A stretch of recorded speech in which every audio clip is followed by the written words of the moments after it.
morning mga idol, good morning, good morning. Tayo po ngayon ay nagka-cabinet. May built-in cabinet dyan. At dito naman po hangin kitchen cabinet.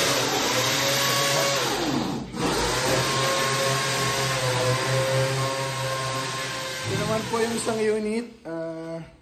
Buo na siya. Built-in, pinto na lang ang kulang. Update lang po ito. Ito naman po yung isa. Punta po tayo sa iba. Yan po.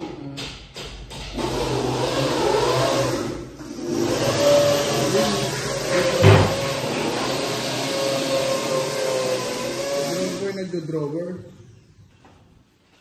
Punta naman po tayo dito sa kabila. Tayo sa kabila mga idol. Bali, binobuo pa ito ang kabila. Ito po yung karpintero namin veterano. Got Dr. Wilson. Yan po. Ito naman si Mike. Binobuo niya naman yung built-in cabinet. Wala akong mapatiin na Mike. Napatiin na lahat.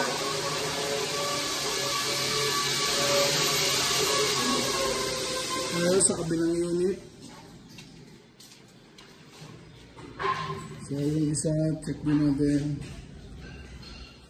Yan po, pintuan na lang din to. Pati sa baba. Pare-parehas po ito. Apartment po kasi ito. 30 unit. Bawat room may mga hanging cabinet. Yan. So yan po. Ito ay takip na lang sa drawer. Balik kami nagbubulang. Meron pong pintor nyo na magpipinis. Kaya po cabinet lang po ang ginagawa namin.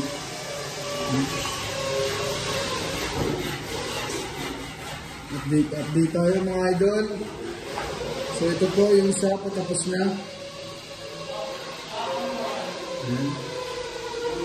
Pintuan na sila. Ito naman.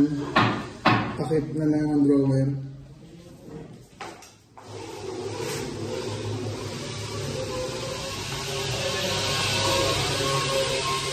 Dito naman po sa kabila. Nag-layout sila. Wala pa kami mapatiin. Nanonood sa atin na yung ano? So yun mga idol, nag-layout ang ating veteranong karpintero. Tapos sa mga alalay ng hari.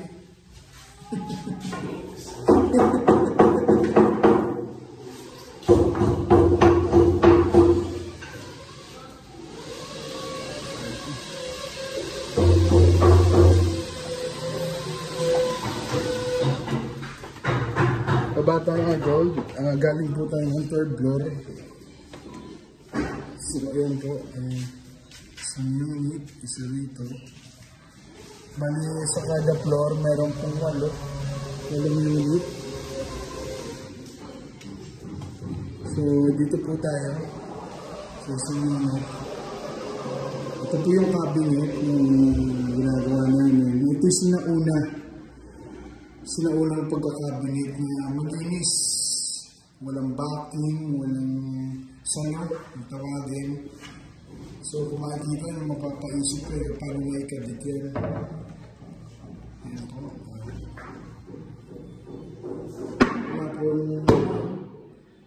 So, dito naman tayo sa kabila. Ito ay may mga edging pa. Ayan, edging. Ayan, mga pang sinauna talaga.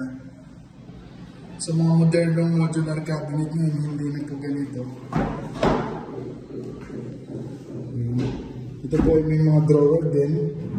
So, talagang lilipatan doon na mag-uupa. Kompleto na siya.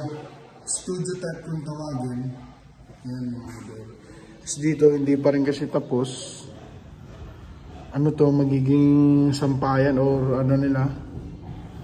Laundry, depende po sa kung anong gagamitin nila. Mga idol, 30 unit po ito. Nasa 2nd floor tayo. Kanina, 3rd floor. So, yan po. Medyo magulo pa. Yan. Lahat po pare-parehas. Yan. Bali, ano po kami? 14 po kami na gumagawa rito. Kasama na kami. Ito yung second floor. Doon po sa baba yung first floor.